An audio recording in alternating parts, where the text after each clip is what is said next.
Olá, estamos iniciando o programa Saúde em Foco e o tema do programa de hoje é maternidades e amamentação no século XXI. Nós estamos finalizando o mês de agosto.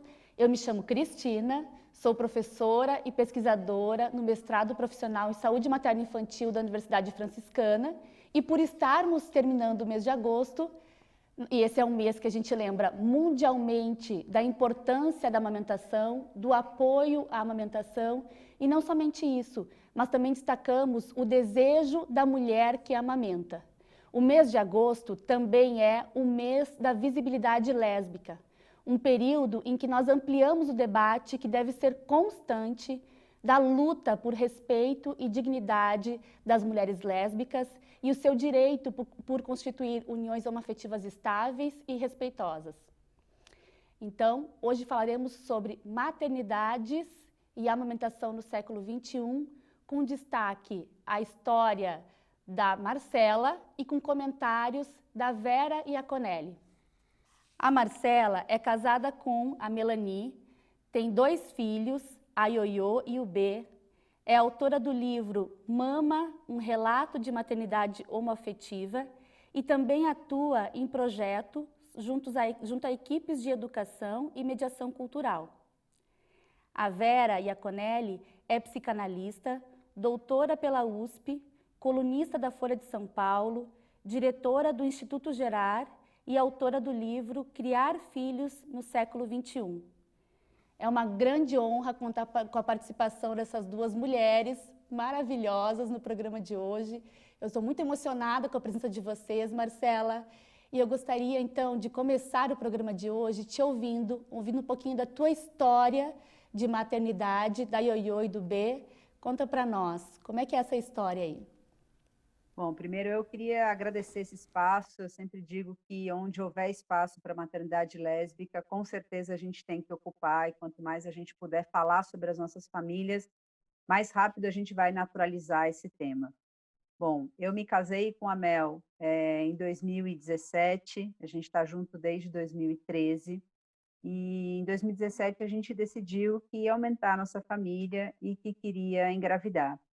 A gente era um poço de desconhecimento, a gente tinha pouquíssima informação de como 2 mulheres faziam para engravidar, como funcionava um banco de sêmen, se haveria ou não um preconceito da equipe médica para fazer o nosso tratamento e sobre a amamentação e tudo mais. A gente foi se informando pouco a pouco e em 2017 a gente começou, de fato, o procedimento para a gestação. Primeira conversa que eu acho que já é bem diferente de uma relação heteronormativa é que a gente teve que conversar sobre quem iria engravidar. E eu sempre quis engravidar, a Mel também, e quando a gente sentou frente a frente, eu entendi que, na verdade, o meu desejo pela gestação era um desejo imposto pela sociedade. Eu achava que para eu ter um filho, eu precisaria obrigatoriamente passar pelo processo da gestação. E quando eu entendi que não, e a minha mulher poderia engravidar e eu seria mãe do mesmo jeito, foi um processo de tanta liberdade, eu me senti tão livre, tão aberta, tão plena para maternar, independente do processo de gestação, que eu acho que é aí que começa, de fato, a nossa história e todas as questões que a gente enfrentou frente a essa maternidade. A Mel, então, foi alvo doadora, a gente fez o processo de fertilização in vitro e ela engravidou no comecinho de 2018 e em outubro de 2018 Bernardo e Yolanda chegaram ao mundo e eu optei por, mesmo não gestando, eu queria amamentar os meus filhos e aí começa um outro capítulo dessa maternidade também, que foi bastante complexo de fazer várias pessoas compreenderem nessa nossa possibilidade de maternar entre uma família de 2 mulheres. Uhum. É muito bonita a história de vocês, né? Essa dúvida que tu mostra. Eu queria gestar, né? Imaginava que esse fosse meu desejo e depois consegui perceber que não, que era muito mais uma questão cultural, né? De uma certa imposição, assim, sobre o que é ser mãe ou quais são os processos necessários para que eu me torne mãe de uma criança. Então é muito interessante ouvir esse percurso que tu fizeste, né, Marcela, para compreender que sentimento é esse e que desejo é esse, né, que está posto aí na tua maternidade. E é por isso que também optei hoje por falar assim, maternidades no plural, esse S no final da palavra, que nos mostra que realmente não há um único jeito, uma única forma de ser mãe. E sobre as uniões homoafetivas, elas não são uma novidade na nossa sociedade, né? Duas mulheres se amarem e constituírem uma união homoafetiva estável não é algo novo. Talvez o que seja novo na nossa cultura é que essa união seja reconhecida e seja respeitada, né, do ponto de vista social. Então, vamos ouvir um pouquinho a Vera falar a respeito disso, sobre como que a sociedade demora para reconhecer primeiro, para depois aceitar e respeitar algo que é novo com relação à constituição de uma família e cuidados a crianças. Bom, a questão dos bebês, das crianças, dos adolescentes e os seus cuidadores, ela pode ser dividida de duas formas. De um lado, a gente vai ter as funções parentais necessárias e suficientes para que um bebê se constitua como sujeito, mas também ele se forme, ele cresça, ele seja protegido, seja amado. São funções estruturais necessárias, elas são inegociáveis para que a gente venha a se tornar um ser humano, né? É algo que não vem pela biologia, que a biologia tem como potência, mas que tem que se atualizar no ambiente, nesse entorno que cuida. Então, isso é estrutural, isso não muda ao longo das gerações. O que muda, do outro lado, é o combinado que a gente faz em cada sociedade, em cada período histórico, em cada movimento social, de quem é capaz, quem é reconhecido no lugar de cuidador dessas crianças. Então a gente vai ter em cada sociedade uma certa versão muito própria e na mesma sociedade ao longo das décadas, transformações. Algumas sociedades são sociedades estáveis, onde a tradição impera, mas no nosso caso as tradições são superadas por novas visões de mundo, novas formas de encarar os cuidados. A rigor, isso que é estrutural depende de amor, depende de reconhecimento, de cuidado ostensivo, de identificação com a criança, de nomeação da criança num certo lugar de sua responsabilidade. Então ele está sob sua responsabilidade. Isso é um certo lugar no mundo e uma incumbência para quem cuida. Do lado do cuidador, a gente vai ter infinitas modalidades, desde que esses sujeitos sejam homens, mulheres, brancos, negros, pobres, ricos, com tendências de gênero diferente, com orientações sexuais diferentes. Essas pessoas, se elas cumprirem essas funções, e para cumprir essas funções a gente está falando de seres humanos e não dessas outras contingências, que sejam seres humanos que tratem a criança como um semelhante, é disso que se trata. Então, como é muito difícil ao longo do tempo a sociedade ir se adaptando a essas modificações, então, que não seja um casal heteronormativo, dentro de uma modalidade homem e mulher casados, que cuidam de uma criança, isso seria o ideal. Isso são idealizações da cultura que vão caindo por terra. Sabe por que elas vão caindo? Não porque a gente só vai lá e faz frente a isso, porque a gente vai percebendo que muitas crianças não são criadas nessa modalidade, são criadas por avó, só pela mãe, por dois homens, por duas mulheres, e elas se saem muito bem. Então, vamos dizer, é a própria clínica, né? É o próprio dia a dia, é a realidade dos fatos que vai mostrando que as crianças podem, sim, se desenvolver nessas modalidades, e a gente vai reconhecendo que o que é estrutural permanece em qualquer uma dessas situações. Então, a Vera aí nos elucida que, de um lado, nós temos aquilo que uma criança precisa para se constituir como ser humano, e de outro lado, nós temos pessoas adultas que sejam humanos e que estejam disponíveis e capazes de assumir essas funções de cuidado. E que, portanto, o sexo biológico ou o gênero de quem assume essa função de cuidado, essa função parental, não determina o sucesso ou o insucesso na criação e no cuidado dessas crianças. Então, é muito interessante esse ponto de vista, esse olhar que a psicanálise nos traz e elucida que as nossas relações familiares podem ser muito mais flexíveis do que nós podemos imaginar. E que alguns receios que nós temos quanto ao cuidado de crianças diz muito mais respeito ao costume, aquilo que nós estamos habituados, do que realmente aquilo que uma criança necessita, né, Marcela? Então, Cara, falasse sem um dúvida, eu pouquinho. fico sempre Pode. pensando quando as pessoas dizem para mim, né, as novas configurações familiares. Eu acho importantíssimo, nesse mês da visibilidade, deixar claro que não é uma nova configuração familiar. A configuração familiar já existe há séculos, mas só agora parece que a gente começa a ter voz, a gente começa a ter visibilidade, por isso a importância do dia 29 como o dia da visibilidade lésbica. Eu acho que a gente foi silenciada e invisibilizada por muitos anos. E o que a Vera traz, que é muito bonito, né, quando ela fala dessa idealização do modelo. As pessoas, de fato, elas idealizam que o modelo familiar é constituído de forma heteronormativa, né? Um pai, é uma mãe, é uma criança. E se a gente olhar para a realidade brasileira e pensar que mais de 7 milhões de crianças não têm o nome do pai no seu registro, parece que a gente valida a capacidade do abandono paterno, mas a gente julga uma família de duas mães por escolherem ter um filho sem a presença de um pai. Então, quando isso é uma opção consciente, mas que vai ter tudo aquilo que a Vera traz de cuidado, de afeto, de carinho, a gente é julgada. Mas quando o homem escolhe abandonar essa criança, parece que isso é validado socialmente.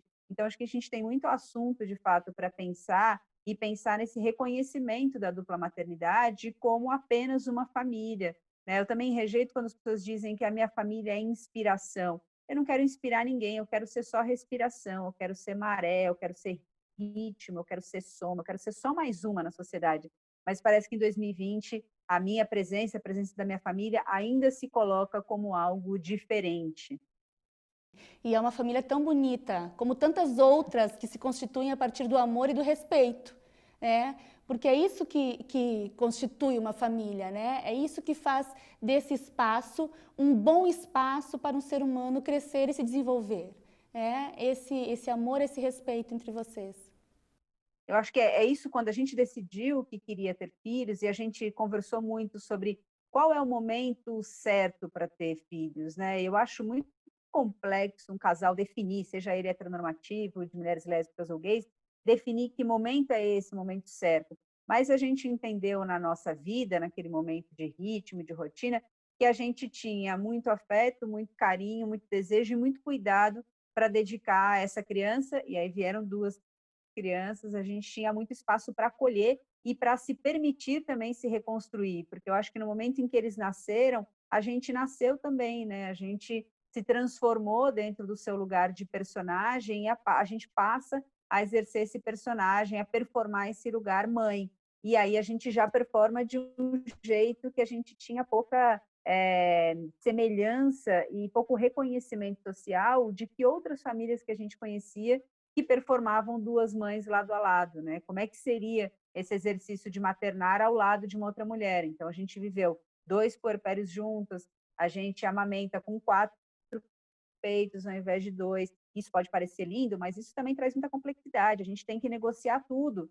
Se a gente vai usar mamadeira ou não, chupeta ou não, se vai ter fórmula ou não, se vai ter desmame, se vai ser mamada regulada, livre demanda, enfim, todas essas questões que uma mulher ou uma pessoa, porque hoje homens trans, né, também amamentam, optam por amamentar sozinho, essas pessoas tomam uma decisão sozinha, a gente teve que tomar em dupla. Então, acho que também tem um outro lado que as pessoas poucas vezes enxergam e que eu acho importante aqui também colocar para vocês que não é só de beleza que nossa família vive, né? A gente vive de uma série de complexidades e diálogos necessários diariamente. É, muito interessante isso, porque a maternidade é uma tarefa, é uma função muito complexa. E vocês duas, dividindo essa tarefa, né, de maternar as crianças, experimentam complexidades e desafios que são próprios da configuração familiar de vocês. Então é interessante conhecer sobre isso. A gente aprende muito também, né? E também para os profissionais, para os estudantes da área da saúde, é muito importante o quanto antes entrarem em contato, acessarem esse tipo de experiência e vivência, melhor estarão capacitados para assistência em saúde. E daí eu também queria saber de ti, Marcela, quando que tu percebeste aí o desejo de amamentar, mais especificamente sobre a amamentação, como é que foi esse processo para ti? Eu acho primeiro importante começar dizendo que minha escolha por amamentar nunca foi uma escolha que teve qualquer relação com o vínculo. Eu acho que vínculo a gente cria com os bebês de diversas formas para além do peito. O que eu sempre digo é que se algo melhorou com o vínculo, foi o meu vínculo com a minha companheira, com a Melanie. Isso a gente criou um vínculo de outro mundo, assim, inabalável por conta da dupla amamentação. Quando a Mel estava grávida e a gente achava que era um bebê só, não tinha muito esse desejo, a gente estava ali muito tranquila em relação à amamentação de uma das mães, e aí a gente descobriu que eram gêmeos e não teríamos licença maternidade, somos autônomas e precisaríamos voltar a trabalhar muito cedo. E aí a gente começou a conversar sobre essa possibilidade da dupla amamentação. Eu super topei, e eu topei não porque eu iria ajudar a Melanie, mas porque eu ia partilhar essa maternidade, né? Eu não me coloco nesse lugar que muita gente fala, nossa, o pai é maravilhoso, ele ajuda tanto. Ninguém ajuda, né? A gente partilha os cuidados da criança. Aqui seriam 2 bebês, 4 peitos, a gente achou que era uma matemática perfeita para o nosso estilo de vida, e de fato foi assim que se constituiu. Então eu já comecei a amamentar os meus filhos, no momento que eles saíram da barriga da Melanie, já tinha um em cada peito, um no meu e um no da Mel. Que lindo! É muito interessante, assim, tu falaste desse processo que iniciou aí mais ou menos no 5º mês de gestação, né? E é uma condição que também inspira outras mulheres que vivem, por exemplo, o processo de adoção de um bebê e que desejam amamentar, e que podem se propor a isso, ou mulheres que também, cujos os bebês precisam de uma intervenção imediata após o nascimento, esse afastamento por UTI neonatal também traz alguns obstáculos à amamentação. Então, eu vejo assim que essa exposição que tu faz da tua história, dessa história que vocês construíram juntas, ela pode realmente favorecer esse mesmo processo para outras famílias também, né? E é muito, muito bacana ouvir e perceber que vocês conseguiram, né? Apesar de, claro, eu imagino que deva, né, ter muitos desafios envolvidos nesse processo todo. E a amamentação... E é legal lembrar... Claro. Pode falar. Desculpa, só porque a Mel, ela tem redução de mama, então isso também para ela foi muito importante, porque a Mel também precisou passar por um processo de indução à lactação para ter uma produção de leite maior, e isso, mesmo a gente tendo 4 peitos, a gente teve que por alguns meses relactá-los com fórmula, para complementar. Então era amamentação livre demanda, mas a gente também usou a fórmula com relactação. Isso eu respondo para todos os casais de mulheres que me perguntam, falam, eu tenho tanto medo de não dar certo. Falo, gente, a amamentação, se você conseguir amamentar uma vez, já deu certo. Você não precisa amamentar até os 3 anos para validar essa relação de que deu ou não certo, né? A gente usou a fórmula e fez a livre demanda, e para nós é uma história de sucesso, igualmente, se a gente não tivesse dado a fórmula. Enfim. Exato, nós precisamos repensar esse conceito, o que é sucesso na amamentação, né? E mesmo a amamentação como um processo, como uma tarefa aí desempenhada por mulheres e como bem lembrado por ti, também por homens trans que desejam, mas a amamentação ela não foi sempre valorizada da mesma forma na nossa cultura, né? Nós tivemos um tempo em que a amamentação foi considerada um ato meramente fisiológico. Nós tivemos ao longo da história da humanidade também alguns momentos em que a amamentação foi muito desvalorizada, inclusive delegada a amas de leite, né? As mulheres pagavam outras mulheres para amamentar os seus filhos. Então, esse processo de valoração da amamentação na nossa cultura, ele se modifica. E mesmo hoje, em diferentes culturas, nós percebemos diferentes valores atribuídos à amamentação. Então, vamos ouvir um pouquinho a Vera a respeito desse assunto, sobre o que, então, sustenta o desejo de uma mulher de amamentar no século XXI. A amamentação é um tema polêmico, porque ele é claro que ele não é um tema biológico. Tudo que é da ordem do humano é atravessado pela linguagem, pelas conivências, convivências, costumes, né, por formas como a gente entende o que é criar ou não uma criança. A amamentação já foi super valorizada, nos momentos em que a humanidade dependia exclusivamente dela para sobreviver. Hoje nós temos muitos outros recursos. E não só nós temos muitos outros recursos, como as mulheres têm muito mais incumbências.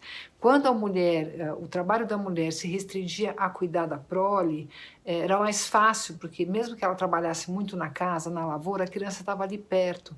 Hoje o tipo de trabalho que a gente tem é um trabalho fora de casa. Isso cria um paradoxo. Como é que você vai aumentar até os 6 meses exclusivamente se a maioria absoluta dos trabalhos a licença maternidade acaba com 4 meses. Então, a nossa sociedade ela é incoerente no tipo de suporte, no tipo de apoio que ela dá para a mulher. Então, ao mesmo tempo que ela exige que a mulher amamente, porque o leite materno, sim, é verdade, tem uma série de nutrientes, uma série de coisas insubstituíveis, por outro lado, ela ignora que para criar um ser humano, não é disso que se trata, não é da ordem da biologia e das substâncias que estão no leite materno, mas de uma mãe, de uma mulher, de um sujeito que cuida de outro. Então,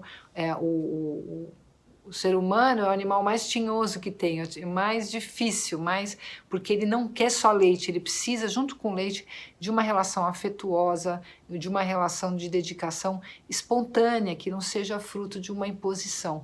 Então, hoje, o que manteria uma mulher amamentando no século XXI é o desejo. É o desejo único, exclusivo dela e o apoio que ela pode ter para fazer essa escolha desejante, né? E, inclusive para fazer a escolha de não amamentar e trazer um leite artificial, um leite doado, não importa, para o seu filho.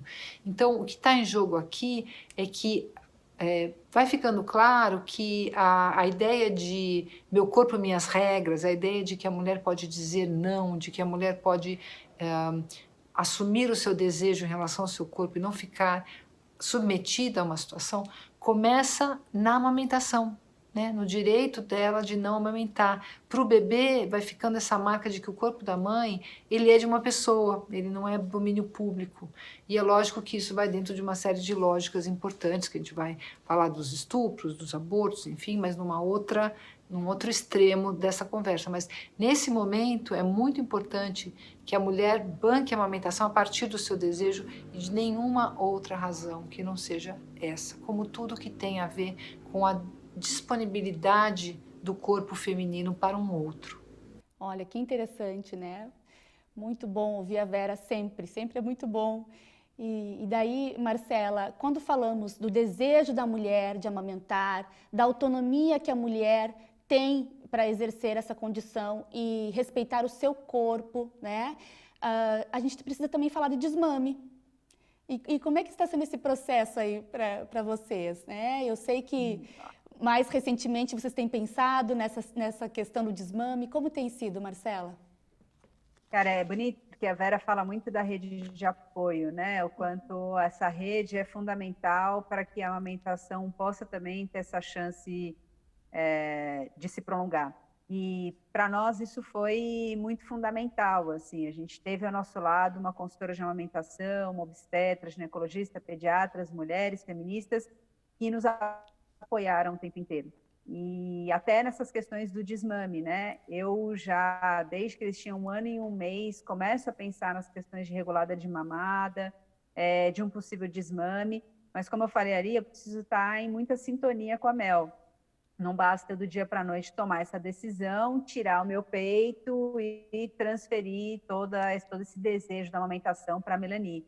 Então, a gente vem fazendo algo de forma muito compactuada, muito em dupla mesmo. E faz 1 mês eu comecei a regular a mamada, eu tenho dado o peito para eles 1 ou 2 vezes ao dia só, e a Mel segue na livre demanda. A gente achou que eles não fossem entender, mas a verdade mesmo é que a gente que se confundiu mais do que eles.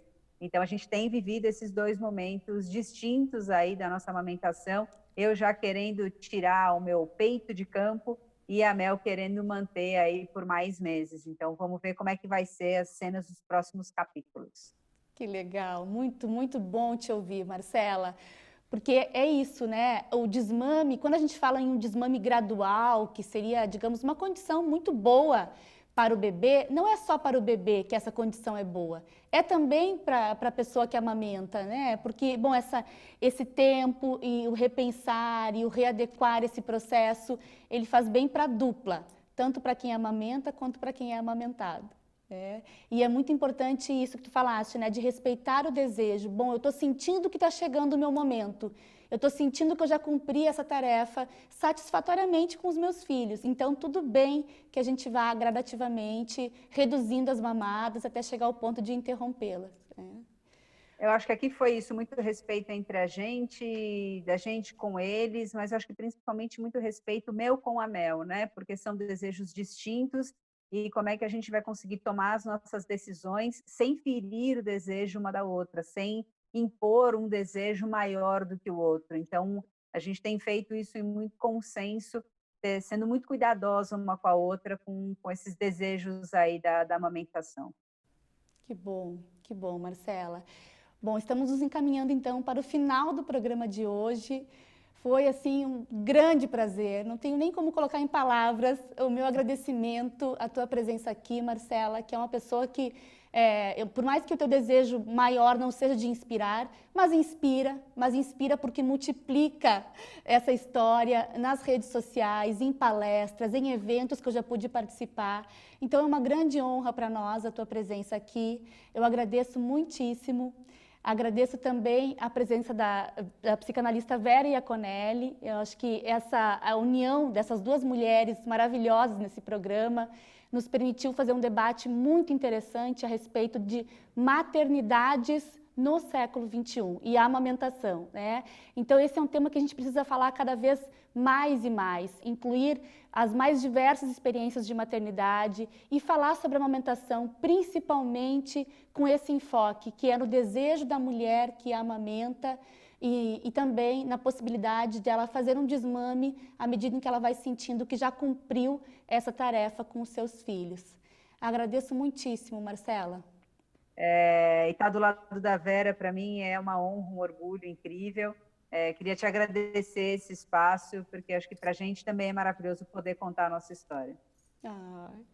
Eu que agradeço. Muito, muito, muito obrigada. Agradecemos, então, a audiência de vocês, quem pôde estar conosco até o final do programa. O programa Saúde em Foco, ele será colocado no YouTube a partir de segunda-feira e também na UFN TV. Até a próxima!